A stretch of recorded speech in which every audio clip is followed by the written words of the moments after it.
Olá, eu sou Breno Freitas, da Universidade Federal do Ceará, e a nossa aula de hoje vai ser sobre a polinização do cajueiro.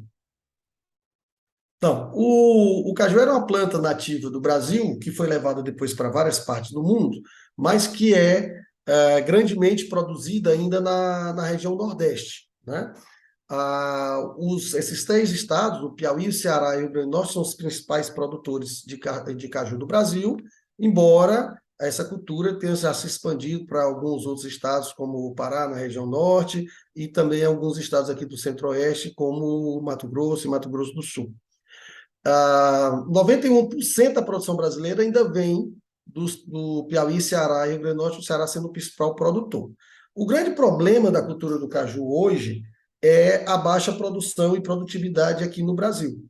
Em 2013, por exemplo, o país produziu 230 mil toneladas de castanha em 764.500 hectares, isso considerando só área colhida, não área plantada, com a produtividade de apenas 301 quilos de castanha por hectare. Em 2021, ou seja, ano passado, essa produção brasileira caiu para 111.003 toneladas em 427 mil hectares de área colhida, ou seja, uma área bem menor também, quase a metade da área anterior, mas também com a produtividade menor de 260 quilos por hectare. Então a gente vai ver por que essa produtividade está caindo, essa produção está caindo. Mesmo assim, só para vocês terem ideia de como isso é baixo, existem países hoje na África e no Vietnã, e na Ásia, como o Vietnã, por exemplo, que têm produtividades iguais ou superior a 1.000 quilos por hectare. Bom, apesar dessa baixa produtividade, o valor da produção do Brasil ainda gira em torno de 476 milhões de reais anuais. O cajueiro, né, Anacardium occidentale, é uma planta de um porte de 15 a 20 metros de altura, então uma árvore de um certo tamanho, não é? E a grande maioria dos cultivos de cajueiro é realizada ainda por essas plantas de grande porte. Na década de 70, né, se descobriu e se começou a selecionar material de menor porte, que é o chamado cajueiro anão precoce. E então foi feito trabalho em cima desse cajueiro, principalmente a Embrapa, que levou tanto a uma redução maior do porte, como especificamente, ou melhor ainda, de tentar aumento de produtividade. Então, essas plantas são menores, são mais fáceis de você lidar em um pomar, inclusive para combate pragas, doenças, etc. Você consegue botar mais plantas por área. Então, hoje, todos os cajueirais novos, são plantados com esses cajueiros anões precoces. Né? Mas ainda há uma boa parte desses cajueiros antigos em produção, dos grandes, né? De grande porte. E isso é uma razão porque que a área plantada do Brasil tem caído e por que essa produtividade também não é tão grande, porque boa parte dela ainda vem desses cajueiros não selecionados de grande porte. Espera-se que, à medida que a cultura expanda e mais áreas sejam plantadas com cajueiro anão, ela volte a crescer. Bom, e o caju em si é basicamente esse conjunto formado pelo pedúnculo da flor, que após a fertilização do óvulo aqui dentro do ovário, ele cresce virando a castanha, e o pedúnculo, então, ele incha assim, né, e fica esse fruto carnoso que atrai os dispersores que vão comer isso e levam, então, a semente, que é o fruto real do cajueiro, para outras áreas. Então, o pedúnculo junto com a castanha formam o que a gente chama o caju. Para a gente polinizar, a gente precisa saber basicamente três coisas: os requerimentos de polinização da cultura, ou seja, o que essa cultura precisa para ser polinizada, quem são os visitantes florais e potenciais polinizadores, ou seja, quem visita e pode fazer esse trabalho de polinização, e então como a gente pode manejar esses polinizadores para obter melhores resultados ou mais eficiência na polinização. Para a gente saber os requerimentos de polinização, a gente tem que começar a entender a biologia floral da planta, ou seja, como essa planta floresce.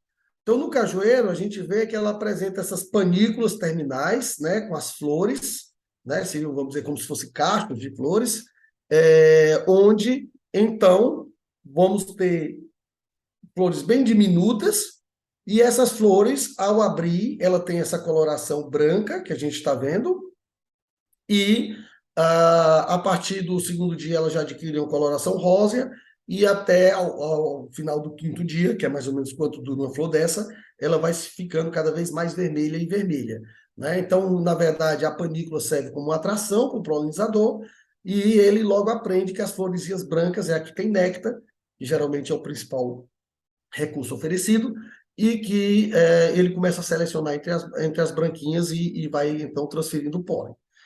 Bom, essas flores do caju, elas se apresentam de duas maneiras. Existe a flor masculina, que é a grande maioria, coisa entre 90% até 99% das flores, dependendo da variedade que você está trabalhando. E essa flor masculina, ela tem, como a gente está vendo, 5 pétalas, pétalas brancas, tem um ovário atrofiado, que não vai vingar nada, e tem aqui dentro da corola 5 ou 6 a 9 estaminóides, cujo pólen é inviável, e apenas esse longo estame se projeta para fora da corola, onde ele vai ter aqui, então, uma antera que vai produzir entre 800 a 1.000 grãos de pólen, né? Já o outro tipo de flor do caju, né, é a flor chamada completa ou hermafrodita, que é uma flor muito semelhante à primeira, a masculina. A diferença é que ela vai ter um ovário funcional e o longo estame dela é mais curto do que na masculina, apesar de se projetar também para fora da antera. E na posição, então, do estame da flor masculina, ela tem esse longo estilete com estigma na ponta. A ideia é, quando o polinizador visitar esse mesmo ponto que tocar o corpo dele depositando pólen, o estigma vai tocar, quando ele visitar a flor hermafrodita, e vai coletar esse pólen. Bom, como acontece o florescimento do caju? Ele é uma planta de florescimento prolongado. A maior parte dos cajueiros, eles passam 6, 8 meses florescendo. Algumas variedades de cajueira não chegam a florescer até o ano todo. Então, isso faz com que a gente tenha desde flores abrindo no dia, flores mais antigas, frutinhos que vingaram na semana passada, por exemplo, crescendo, e frutos já bem adiantados na maturação. A gente vê aqui, por exemplo, nesse exemplo, você tem aí uma florada forte e já tem frutos maduros, prontos para colheita, e esses frutos eles levam 60 dias, desde o momento da polinização até o ponto de colheita. Então, a gente, pensando em polinizar essa cultura, a gente tem que tentar racionalizar ao máximo o ponto de introdução das colmeias na área, que a gente vai ver daqui a pouco. Bom, o caju, como a gente viu, ele produz pouco pólen. Aquela antera longa, só 800 a 1.000 grãos de pólen. Esse pólen, ele é um pólen que ele vem, ele é um pólen meio aglutinado, né, pegajoso. Então, quando a antera abre, que é por volta de 28 graus Celsius, aqui, por exemplo, no Ceará, isso ocorre cerca de 7 horas da manhã, essa antera abre, libera, você vê que o pólen ele não é levado pelo vento, ele fica grudado na antera, como a gente pode ver aqui, e então quando o polinizador aproxima ou toca, ele passa para o corpo do polinizador. Se no caso não ninguém tocar nessa antera, esse pólen vai meio que secar essa pegajosidade dele, e ele vai cair em grupos aglutinados assim ao solo. Ele não é um pólen que fica em suspensão no ar. E, como eu falei anteriormente, esse pólen começa a ser apresentado por volta de 8 da manhã, ou 7 da manhã, aliás, né? Então, os polinizadores começam a visitar de uma maneira que, a partir de 8, a gente já começa a ver uma considerável abertura das anteras, que a gente está vendo aqui nesse gráfico aqui, né? Os estudos mostram que essas anteras vão abrindo e vão liberando pólen, e por volta de 10 horas da manhã é quando você tem a maior parte da liberação de pólen na área. E depois, ao longo do dia, essa liberação de pólen vai diminuindo.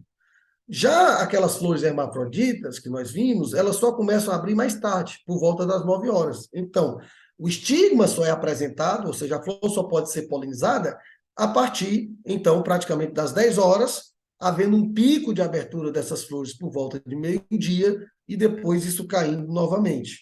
Então, é interessante porque a gente vê que o caju primeiro apresenta o pólen, então os visitantes vão visitar aquelas flores masculinas que estão apresentando aquele pólen, esse pólen fica no corpo dele, e mais tarde, quando as flores hermafroditas abrem, que eles visitam, porque está com recurso fresco ali, ele já tem bastante pólen no corpo para transferir para essas flores.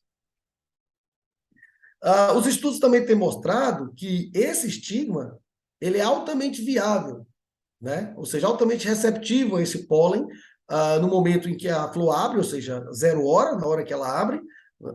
Então, o pólen tocando ali, ele está receptivo, mas que essa receptividade vai cair rapidamente e a partir de 4 horas depois, né, ela já não é mais interessante do ponto de vista agronômico. É lógico que ainda existe um ou outro estigma receptivo, você ainda consegue vingar um ou outro fruto, mas o interessante é que essa polinização ocorra entre o momento que a flor abre, por volta das 10 horas, como a gente viu, e até 4 horas depois, que seria por volta das 14 horas. É quando a gente tem a maior receptividade desse estigma ao pólen. E, mostrando isso de uma forma clara, a gente vê aqui nesse gráfico de demanda dos estigmas por pólen, né, na área, que essa demanda começa a crescer a partir das 10 horas, quando eles começam a ser apresentados, atinge um pico por volta das 12 horas, quando a gente viu que a grande maioria das flores já estão abertas, isso mais ou menos estabiliza até as 14 horas e depois começa a cair. Então, se a gente pensa em polinização, o ideal é que essa polinização ocorra entre as 10 e as 14 horas, para que haja essa transferência de pólen e que os estigmas estejam preparados para receber esse pólen.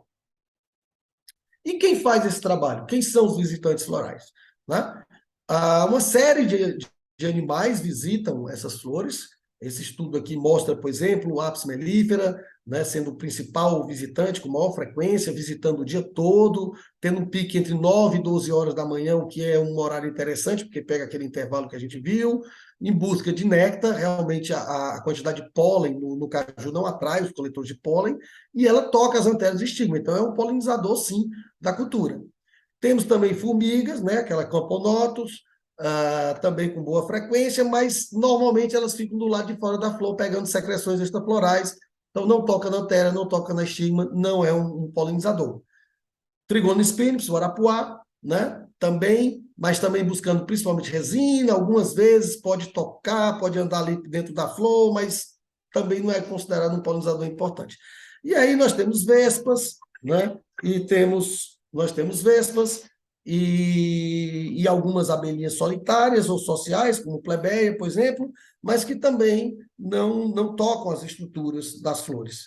E algumas mariposas e borboletas, que em alguns países do mundo elas visitam muito o cajueiro, mas que aqui no nosso caso são muito raras e também buscam basicamente néctar e pode eventualmente tocar nessas estruturas, mas algumas inclusive já no horário já mais tarde, o que não é tão interessante. Então, pelo que a gente vê aqui, a Apis mellifera seria o polinizador mais interessante para a cultura do cajueiro aqui no Brasil. Aqui a gente vê alguns deles, a Apis mellifera, a Trigono spinipes, Xilócopa também, né, a mamangava também visita, Pantídico, a Pantididino, a abelha solitária, a abelha centris, todas elas visitam, mas normalmente nos pomares em quantidades bem menores do que a Apis, né?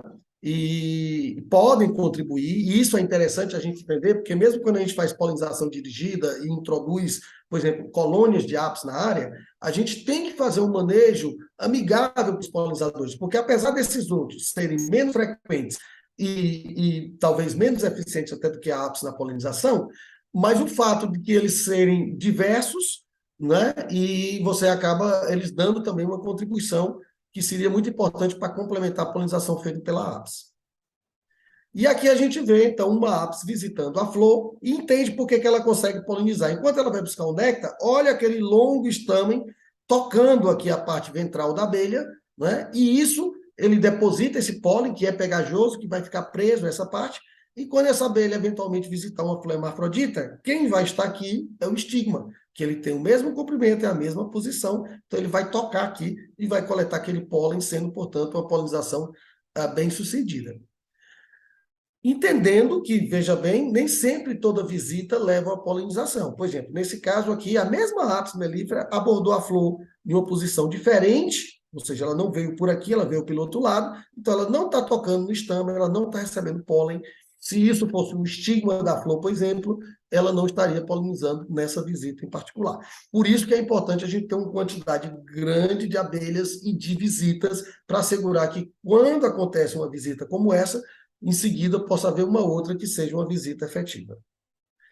E, finalmente, a gente entra para a questão do manejo dessas abelhas na polinização, né? A gente deve considerar pontos como, por exemplo, a questão da diversidade genética da planta, a autoincompatibilidade, né? A atração dela para as abelhas, a competição com planta silvestre, número de comércios por hectare, quando introduzir essas comércios, como distribuir no cajueiral e, finalmente, o manejo do plantio.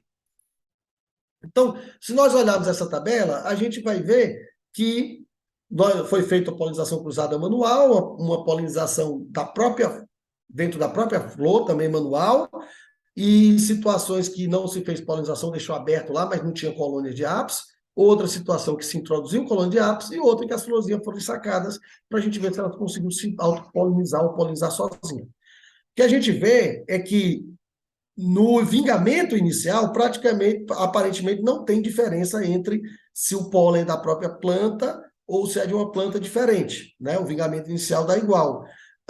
E também não aparenta diferença se eu botei ou não botei abelha. E, obviamente, com a florzinha sacada não vingou nada. Alguns dias depois, a gente já encontra uma diferença. Esses frutinhos iniciais vão caindo e já há uma diferença entre a polinização cruzada e a autopolinização, que passa a ser parecida com a polinização feita quando tem abelha ou não tem abelha. Mais um tempo depois, e essa diferença está mais acentuada. Caíram muito mais frutinhos de autopolinização do que da polinização cruzada, e essa diferença já não existe entre essa autopolinização e você colocar ou não colocar abelha na área. E isso permanece até o final da colheita. Então, olha que interessante, eu botar abelha e não botar abelha não estava dando resultado. Por que isso está acontecendo? Porque, como eu falei para vocês, a maioria desses novos plantios são de cajueiro não precoce, que isso, na verdade, são clones, e esses clones, como a gente sabe, por ser clone, é um material genético idêntico. Então, essa planta tem o mesmo material genético desse, então a abelha faz a polinização cruzada, mas geneticamente você está fazendo aquela autopolinização que a gente viu que a abelha, que a planta não vinga bem com a autopolinização. Aliás, até vinga inicialmente, mas depois esses frutinhos são descartados. Então a gente quer polinização cruzada e não autopolinização. Então o ideal é que no cajueiro, como é feito em outras plantas, como a maçã, por exemplo, que a gente plantasse clones diferentes, possivelmente mais diversos geneticamente possível, para que um forneça pólen para o outro. Como a gente está vendo aqui, por exemplo, 2 clones diferentes de cajueiro, com cores diferentes de caju, isso facilitaria, inclusive, você saber quem é quem na hora da colheita. E isso pode ser feito a partir de alguns desenhos de cultivos que favoreçam essa polinização cruzada, como esse que a gente está mostrando aqui. Se a gente quiser as variedades iguais, a mesma proporção, ou se a gente quer mais uma variedade, como é o caso A do que a B, né? E por aí por diante. Então, pode-se trabalhar de uma maneira que favoreça essa polinização cruzada em detrimento da autopolinização. Uma outra coisa também que a gente tem que ver é quão atrativo é aquele clone ou aquela variedade de cajueiro que você está plantando. Aqui a gente fez a comparação, por exemplo, de 3 tipos de cajueiros diferentes e se vê claramente que eles variam enormemente no volume de néctar, variam na concentração do néctar e principalmente na quantidade de açúcar total que existe nesse néctar. Então, às vezes você chega num cajueiro como esse aqui, não tem abelha nenhuma visitando, enquanto que esse outro cajueiro está lotado de abelha. E isso é por causa do açúcar no néctar, porque o que a abelha quer, na verdade, é o alimento, é a energia que está ali, né? E a abelha seleciona. Então é importante a gente ter ideia disso aí, porque, óbvio, vai ser muito mais difícil polinizar um cajueiro desse do que esse, então eu vou ter que ter mais abelhas, distribuir melhor as colônias na área, etc., para tentar forçar a abelha a vir aqui do que aconteceria aqui. Um outro problema que a gente tem que tomar cuidado com o cajueiro é a competição de plantas nativas. Por exemplo, aqui no Ceará é muito comum essa planta, é uma rubiácea, né? A Borrelia verticillata, ela ocorre dentro da área de cajueiro e ela floresce ao mesmo tempo que o caju.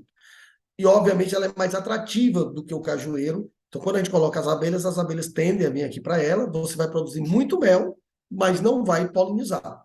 E o seu objetivo aqui é polinizar. Então, nesse caso, o ideal é que a gente roce essa vassourinha para que ela fique assim, né? De uma maneira em que as abelhas, então, tenham apenas as flores do caju como opção. Não se deve remover a planta para não deixar o solo exposto, basta roçar na florada. O número de comércios por hectare também é muito importante, por as razões que a gente já explicou. e, obviamente, isso vai depender do tipo de cultivo que você tem. Por exemplo, se você está plantando cajueiro ou não, comum, se você tem uma área de cajueiro ou não, comum, você vai ter um espaçamento muito maior entre as árvores, proporcionalmente menos flores do que você tem quando você tem um plantio adensado de cajueiro anão, né? Então, nesse caso, você vai precisar de mais colônias do que aqui. Aqui, 2, 3 colônias resolve. Aqui, no caso do cajueiro anão, precisa pelo menos 4 colmeias por hectare. Também lembrando aquela questão da proporção das flores masculinas para hermafrodita, né? Quanto menor for essa proporção, ou seja, quanto mais flores hermafroditas eu tiver em relação às masculinas, né, então maior vai ser a minha quantidade de abelha que eu preciso na área, porque eu tenho que assegurar que elas vinguem, que elas sejam visitadas, do que no caso em que tem uma proporção menor. Então a gente tem que também trabalhar com isso, porque isso vai determinar o número de colmeias e o número de abelhas que a gente quer visitando a área. Outro ponto importante é a distribuição das colmeias na área. Se vocês verem aqui, por exemplo, essas colmeias estão todas juntas. Então, às vezes você pergunta, você está usando que densidade? Aí o produtor fala, eu estou usando 4 colmeias por hectare. Qual o tamanho da sua área? 16 hectares. Eu tenho 16 colmeias. Só que as colmeias estão todas juntas. Na verdade, ele está tendo 16 colmeias no primeiro hectare e muito menos ou nada nos outros hectares. Então, a gente tem que distribuir essas colmeias o melhor possível. Por exemplo, o ideal seria, em cada hectare, ter 4 colmeias. Tá? Isso para assegurar essa distribuição. Porque a abelha não vai voar distâncias enormes para ir buscar uma flor de caju que ela encontra ali do lado. Se a gente botar todas juntas assim, a tendência é concentrar as abelhas nessas áreas mais imediatas e não nas áreas mais longas, mais distantes. Fonte de água é importante. Em muitas áreas que a gente coloca abelha para polinização não tem essa preocupação, porque são áreas normalmente úmidas, mas o cajueiro ele é produzido em áreas que, na época da florada dele, segundo semestre do ano, são áreas secas. Então, se não tiver água para essas abelhas, elas vão ter problema para controlar a temperatura, porque elas precisam também para os processos fisiológicos, e às vezes você pode até perder essas suas colônias, né? Então, tem que disponibilizar água fresca, água limpa, evitar o uso de pesticida, eu acho que isso aí é até redundante a gente falar, mas o cajueiro floresce por um período longo, então tem que tomar cuidado para evitar esse uso de pesticidas. E também evitar o manejo, o revolvimento do solo, porque muitas daquelas abelhas que a gente viu, não a ápice, mas aquelas outras abelhas solitárias, nidificam no solo e elas são importantes também para dar a contribuição delas na polinização. E um outro ponto interessante aqui, quando a gente vai terminando aqui a nossa apresentação, a gente está sempre atento, né, para monitorar essa visitação das abelhas, para ver se elas estão indo mesmo no nosso cajueiro. Se a gente fizer isso tudo direitinho, a gente tem uma boa polinização. Lembrando que o caju basta, em teoria, 1 grão de pólen, né, porque só tem um óvulo no ovário, mas, na verdade, muito desse pólen perde a viabilidade no corpo da abelha, e a gente precisa mais visitas para que seja depositada uma certa quantidade, pelo menos um deles esteja viável e compatível. Bom, gente, era isso. Eu espero que vocês tenham aproveitado e façam um bom proveito na polinização do cajueiro. Obrigado.